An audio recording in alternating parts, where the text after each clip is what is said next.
Welcome in, everybody, to post-game coverage of the Browns' 35-14 defeat to the New Orleans Saints, dropping the Browns to 2-8 on the season. My name is Andrew Spade. I'm joined by Jake Burns and Peter Moses. We're going to wrap up what was, I think, one of the more disappointing Browns defeats of the year so far, although that is obviously a competition that is going to be difficult to judge.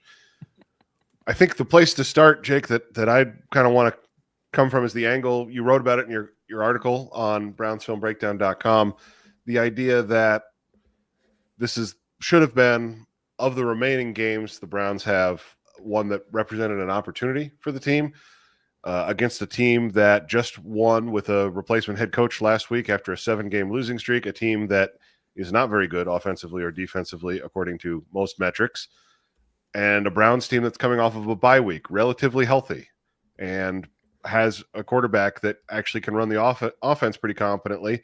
And listen, today played very well. So you put all that together. If I told you Jameis Winston's stat line before the game, I guess I'll put it this way, you would have thought the Browns won this one pretty easily, right? So they're just not interested in winning football games is what I'm taking away from it, right? You got to feel that way. This is a situation where you try to figure out what can you expect with this team. We came into the year thinking we could expect the defense to carry a majority of the burden throughout the year. Yeah, maybe some games would be a shootout, things would happen, something would go sideways, and you would find a way maybe to have a chance to win a couple of those games. And we talked about that, Andrew, as the year sort of wore on. They could get better offensively, and this is the sort of example. Now, I know they put up 14 points. Doesn't look good on the surface, but to say this offense wasn't moving the football, you miss a couple kicks, you know, there's just a world where you're in such a better position to win this game because you're able to get off the field. There's a multitude of reasons that we don't necessarily need to go over, but I thought the offense played better than 14 points. Now, again, the result is the result. That's not good enough on that side, but I mean, as far as defensive performances go, I'm not sure you could think of a worse one. I'm talking all 4 quarters worse collectively across the board, which is, to me, again, the ultimate bummer. And what I'm at, where I'm at, Andrew, and I know this is the bigger thing we have to talk about. This team is no less talented than in the situation that they were in a year ago. No less talented. You could argue the quarterback play has been at or now, I think, increasing the standard of what it was before Joe Flacco came over. And you're talking about a 2-8 team. So what happened? So how did we get here? How do we go from, even at the worst, when like the Flacco Rams game was kind of the end of like, it doesn't feel like they have much of a chance here. They were still at that time hovering at 500. And you know, you can maybe point at like, you know, you win the Giants game and 1-score game here or there, but this is 2-8. And the question has to be answered, like, how do you get here? How do you get from what happened last year, the surge they went on and the toughness they showed and grittiness they showed and all of those elements that should have been replicable in a lot of different ways, to the point that they're in right now, which is 2-8 on the cusp of a top 5 pick and potentially some really franchise altering decisions. That's the thing that is kind of mind blowing to me, what they were able to do last year versus what has been put on display this year. And I cannot fathom how it's fallen off that quickly. That's the most frustrating part to me. Peter, do you want to answer that one? Sure. I mean, to put it simply, I think there has been some kind of karmic retribution that is sitting over this team that is undeniable. The injury. Well, I'll state some things that are real. Injuries are always pretty bad with this team and not helpful. It seems like anybody who's ever played any version of Madden after 2010 knows how to beat Jim Schwartz's defense. So that doesn't seem good. He's only had 8 years to prepare for what Taysom Hill was going to do today for them, and it looked like a video game. And honestly, I would also call this team too, and I think this is probably the biggest indictment on Stefanski, I think Jedrick Wills is the spirit animal of this team now. They are the Cleveland business decisions. And you saw it in the effort plenty of times. Not from everybody, but it's just it's concerning because not only do you not see a path forward, but you're like, does the team actually care about what that path forward is given everything that they do? So I think, honestly, to answer that question, it's kind of the way that Andrew Berry has made this roster. He has punted decisions down the line, and we'll worry about them later financially. But from a team's wins-loss record and also emotionally, they're actually all coming home to be cashed right now. And so it's brutal, man. I mean, it's like, I don't like, yeah, I guess the offense played well, but they still scored 14 points. I think the point that you make about the character of the players is an important one to touch on here, right? Because if it was just Jedrick Wills, then you move on from that player and you solve the problem. But we saw some real interesting decisions from Juan Thornhill throughout today's game, right? And I mean, in defense of the player, at times he wasn't running very well, so maybe he's dealing with an injury. But that's a player that has definitely had effort issues in his past as well at other spots.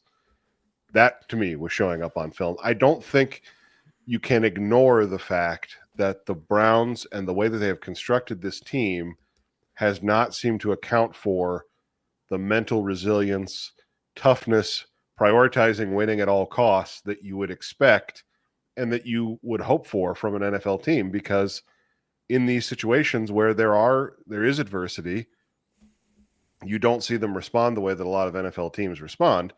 They did get it back to 14-14, and then it just felt like that was good enough that they were able to tie it up, and it just kind of fell apart from there, especially defensively. Jake, you mentioned the defense. I don't know what to make about a defensive performance so lackluster coming out of a bye week against things. You mentioned this in your article, Peter just touched on it, things that the Saints have been doing sort of since 2012. I mean, it's been a long time that Taysom Hill has been in New Orleans and been a gadget player in their offense, and it looked like it took the Browns by surprise.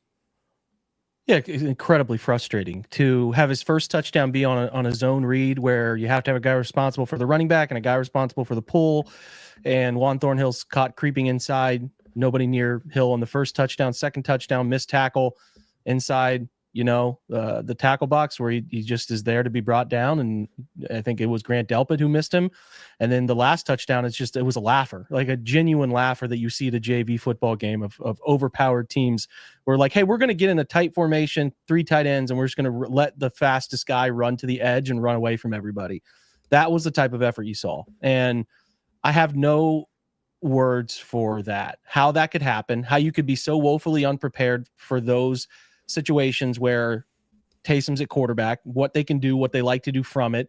And also on top of that, everything Clint Kubiak brings to the table, which is the same stuff that you have seen or been around from Kevin Stefanski for years now. The bootleg stuff was atrocious. I don't know how many times they found tight ends on the backside of bootleg concepts, or even a backside wide receiver coming across on the drag the Scantling touchdown for easy yards. They were 10 of 14 in play action in this game for 177 yards and a touchdown.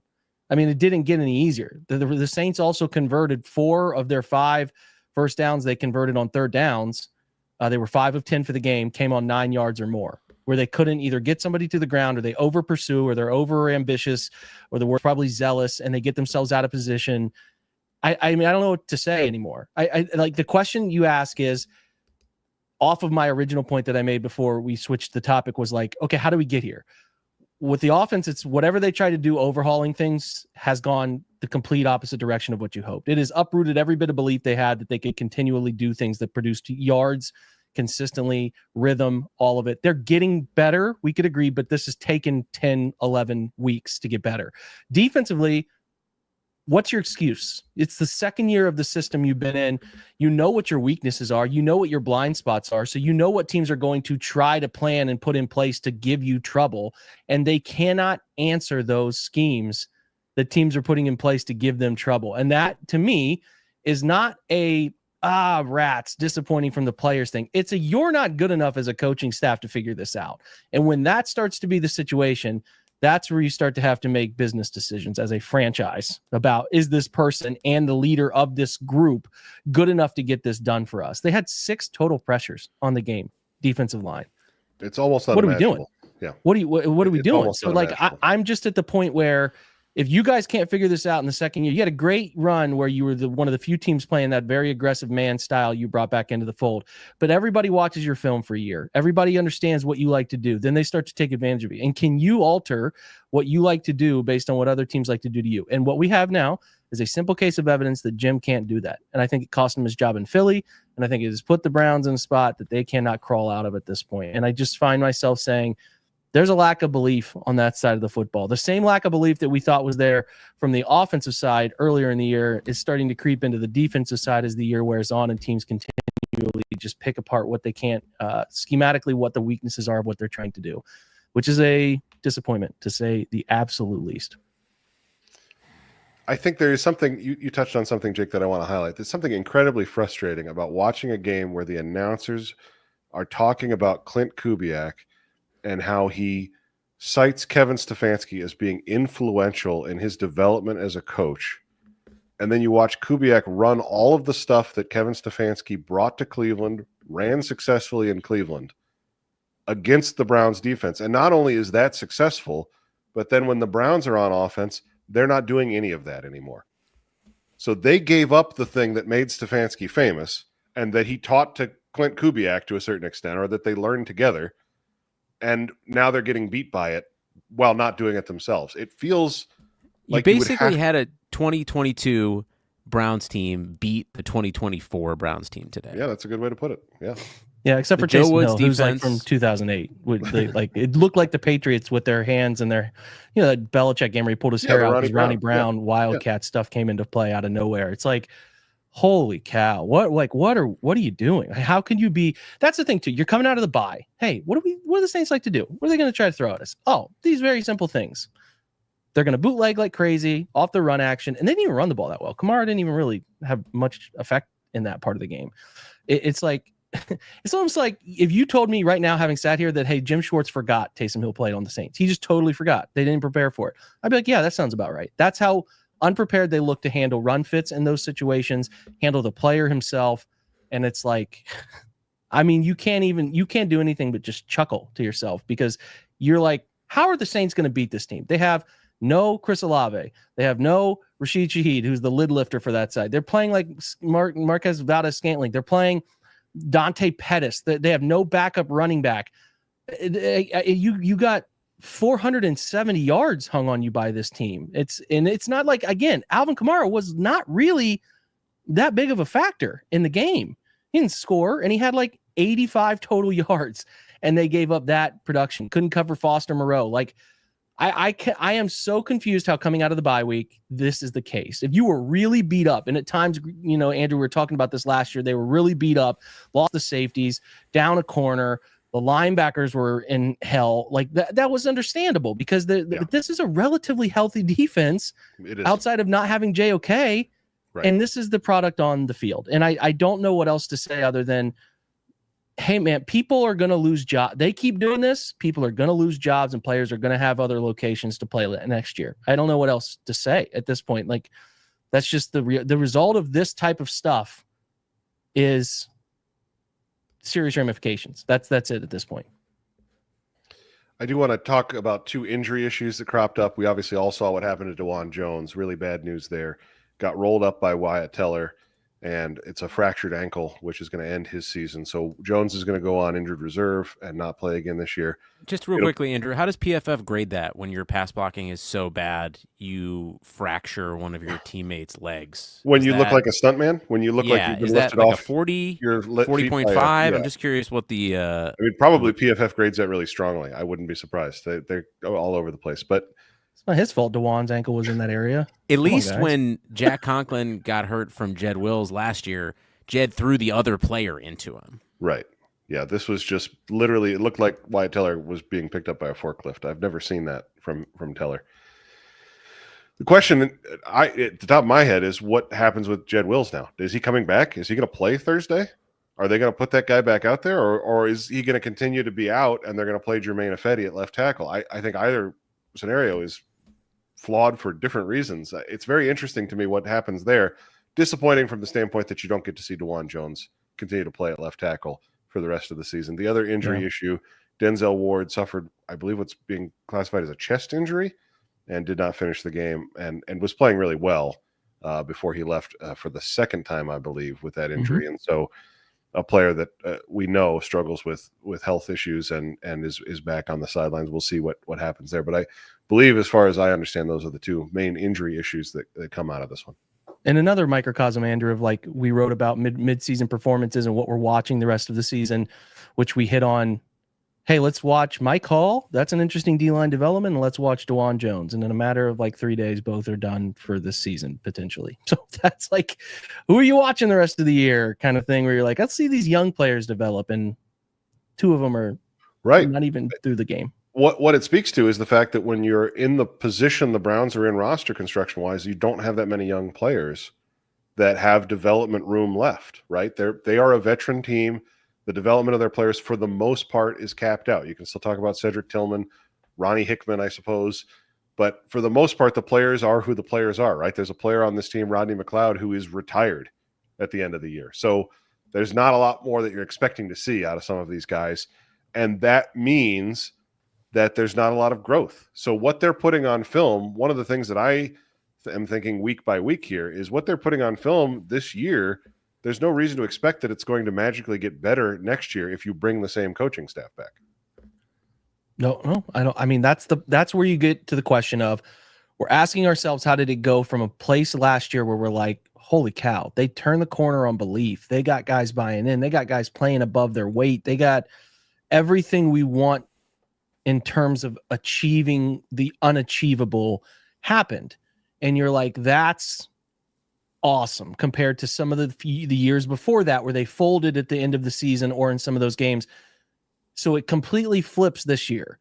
And the question I think we're asking, and I think this is fair, but it's ultimately very tricky. Is this a year-over-year thing? Is this something that we can't predict?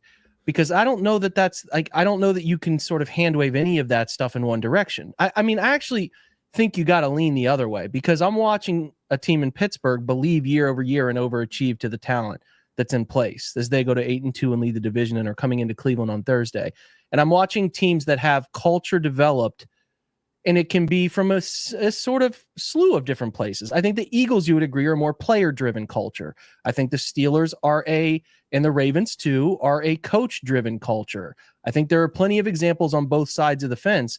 But what we have to ask, and I think what the Browns are probably weighing internally, is the original question: how did we get here? Like, what is so different, wildly different from last year to this year, whether it's leadership, performance, etc., that puts us from, a situation where we were 4-4 or 5-4, whatever that was at that time, at the same point as last year for this year, versus what's happening at 2-8 now? How do we get there? And is this something, as we're watching these players fold in front of us, is this something that can be reversed for next year? Because that's the only way you're bringing back the people who are in place right now, is that you believe that they can turn the tide on that next year.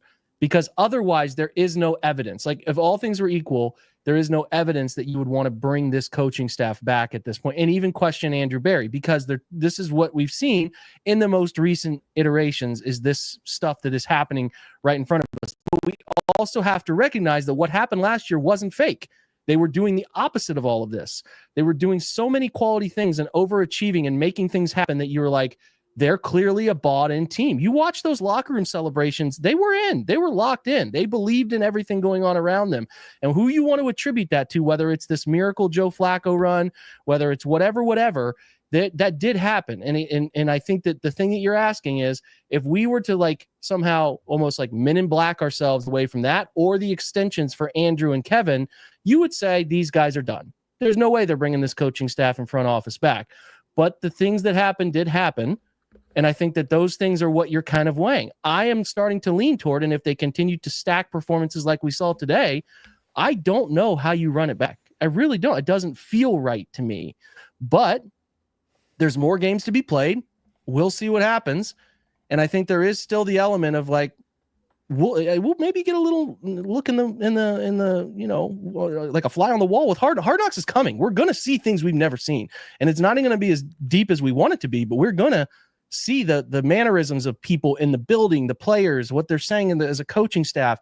It's all going to be on display because the rest of the division is competing, and Hard Knocks is going to want to show the Browns at 2-8 what a crumbling situation looks like. So they're going to be focused in on Cleveland too, whether you want them to or not. So I'm just saying, like, that's what's at stake. This internal question of how are we here versus what happened last year is what's going on. I hate this team so fucking much. This team really sucks. They really suck. I would agree with that. It's the least enjoyable football team I can remember in my adult life. I'm serious about that. They just fucking suck. And I don't mean to be like, I know you break down film and you're smart about stuff, and Andrew thinks about things that are smart, but like, fuck this team. I hate watching them. They suck. And like, frankly, they're about to get boat raced by the Steelers in their Thursday. And my question is a 20-point loss to the Steelers at home going to affect Haslam, or is everybody making fun of them on Hard Knocks in 3 weeks going to affect him enough to make a change? And I'm with you. Stefanski kind of is a replacement level coach, I guess. It's hard for us to say, is he really good or really bad? I think with the play calling getting taken away from him, this was an absolute failure of a game on every side of the ball. All three teams were just absolutely pathetic. It falls on him, and there's absolutely no excuse. And if that's how I feel about Stefanski, you sure as hell don't want Barry making any decisions on the roster after this year too. And not to mention, Vrabel's going to leave and take a job somewhere, and there's a real question of like, do you do everything you can to lock him in a cage somewhere like Daniel Stern in Rookie of the Year, and just make sure he doesn't leave the building and give him whatever he wants, even give him the Belichick of it all, and just say, take all of it, man. Because at some point you're going to also have to realize, like, the only way through this is like, you have to tear it down. I wouldn't even say like, I was watching this game in the fourth quarter and I was like, they should probably trade down from whatever they're going to be on like the third pick or the second. Like, there's no point of them even making a Travis Hunter or a Shador kind of pick, because this team is just needs to reckon with where they are. And I think that's the thing, is like, if Barry gets out there and has that press conference this week that he had last week, he's getting shot into the sun by the media. And if they're going to step into next year telling us that this is all fine, then you're another year away from, oh my gosh, what are we going to do? So I don't know. I don't mean to be crass about it, but at this point, we're just hate watching. I'm really just hate watching. I'm testing the limits of my own belief in humanity watching this team on a weekly basis. I think the sorry. I mean, nothing you said is wrong, Peter. The question that you raised there is, what does it for Haslam, right? And I think that, to me, is one of the questions that I'm most interested in watching over the next 2 months. Is there a breaking point, and what is that breaking point? Because my presumption going into the bye week, still even with this, is that these are not guys that think that they're about to be fired. They have not once this season acted like they have any concern for their job security. And they were, as you mentioned, Jake, just handed extensions. So it's very much not like the situation in Jacksonville, where they got absolutely torched by the Lions and everybody expects Doug Peterson's going to get fired in the morning. That's a team that has quit, and there's no momentum to keep him around. There does feel still to be palpable momentum. Peter, you mentioned Andrew Berry's bye-week press conference. A general manager, in my mind, that's fearing for his job does not take that attitude with the local media in that press conference.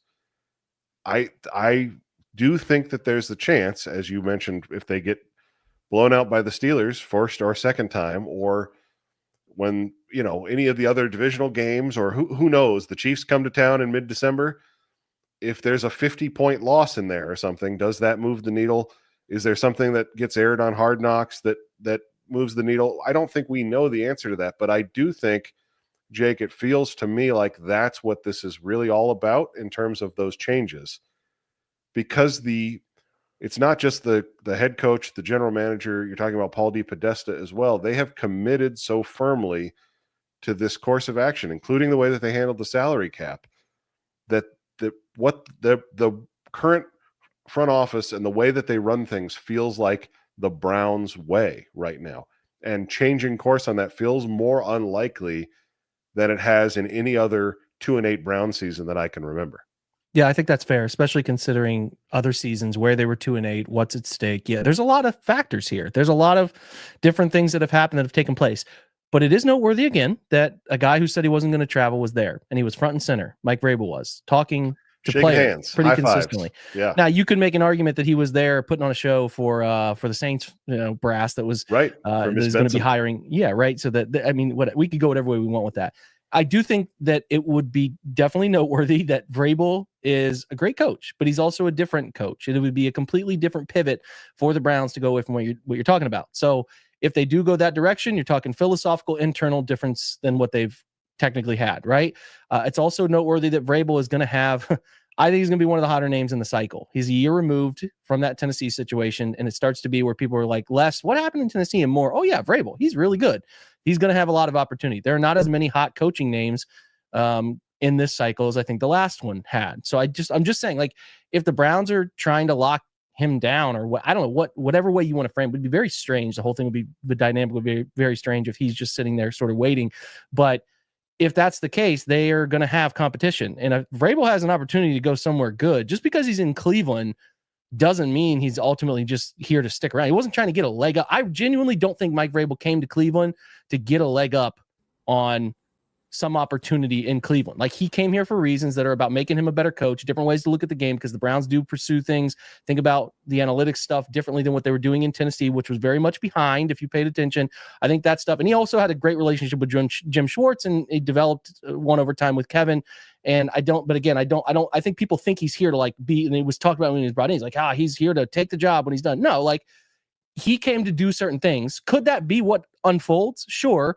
But it's not like that was in place. I think he's going to have really good offers. And I think the Browns are going to have to be early, and they're going to have to pay a lot to get that done, if that's the way they want to go. I'm still very much in the belief that that's not in stone in any way, shape, or form yet.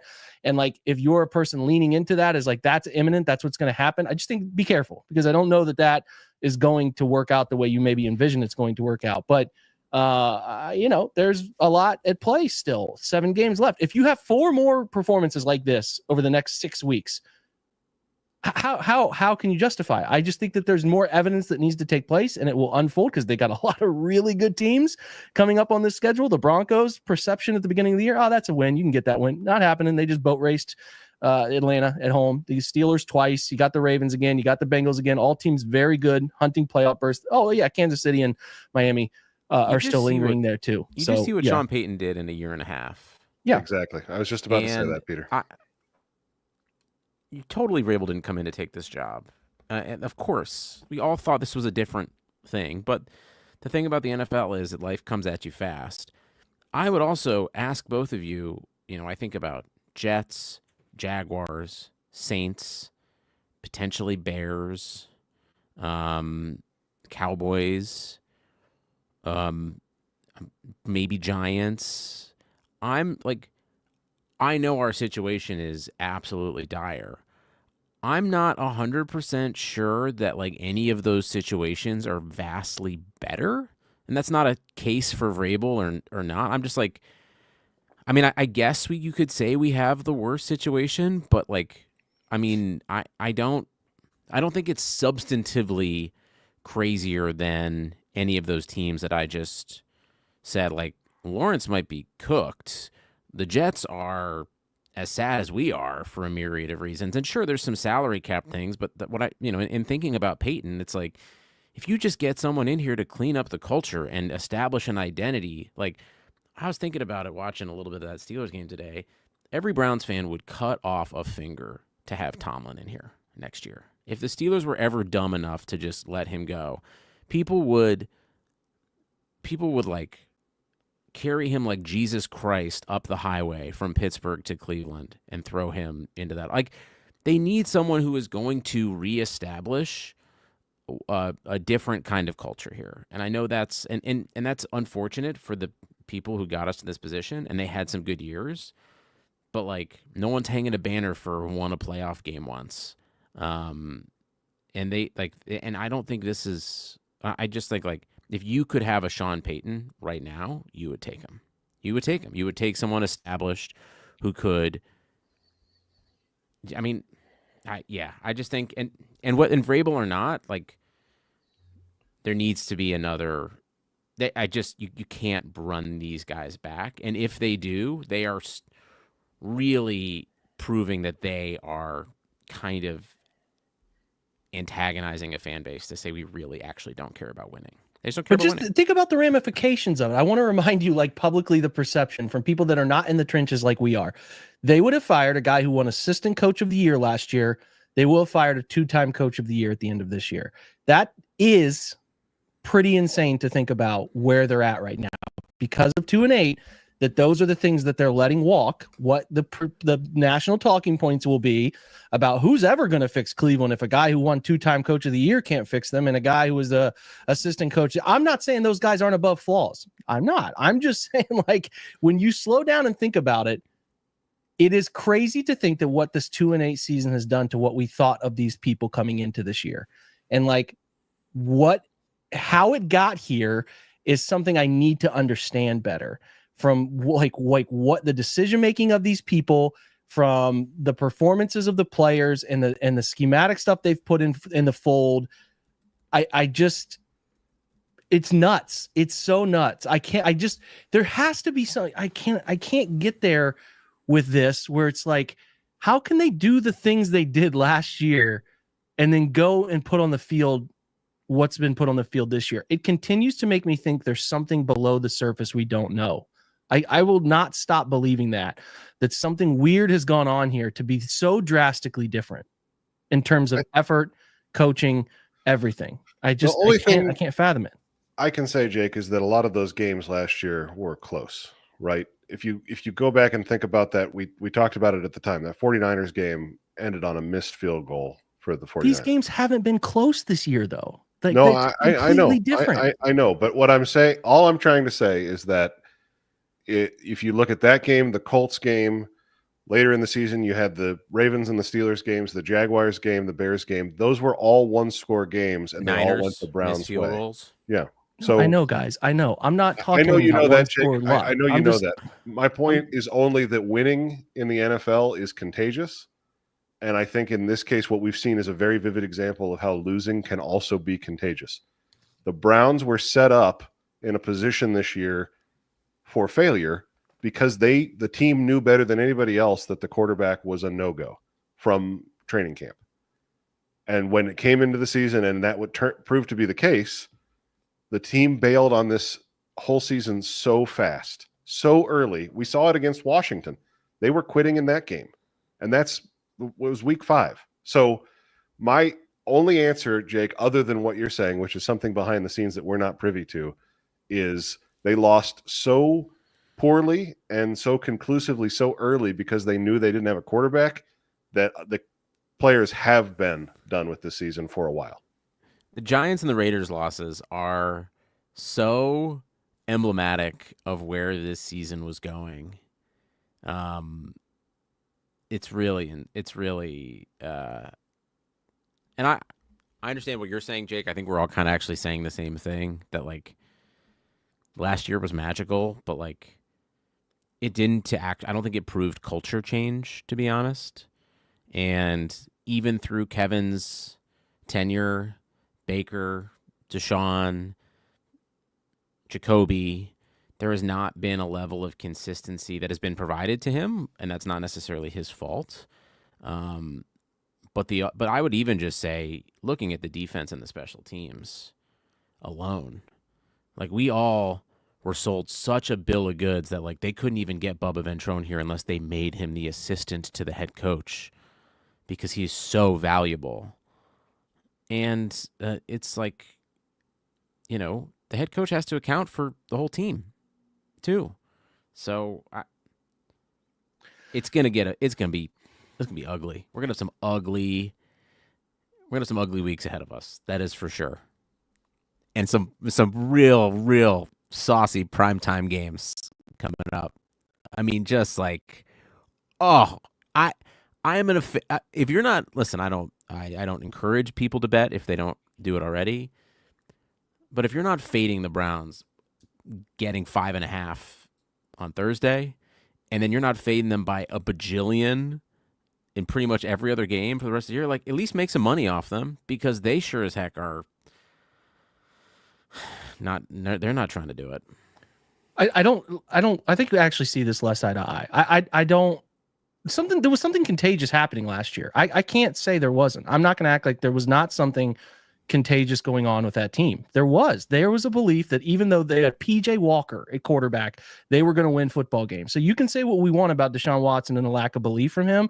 I am with you guys on that. I see it. But what I'm saying is they found a way to find something that kept them in ball games last year. And if you just listen to them, and I understand 2-8 stinks this year and it's muddying our history here, but we were so many times in these shows last year saying, this doesn't make sense. But they're doing this, and they started to believe, and then they started to believe even more when Flacco actually helped them move the football. I'm just like, that's all I'm saying. I want to understand how you go from that last year to what is happening this year. It could be something as simple as like, hey, we lost a couple games we shouldn't have. What matters anymore? Because we know the second half of the year schedule is brutal, and we're losing all of our, margin for error. It could be something super simple.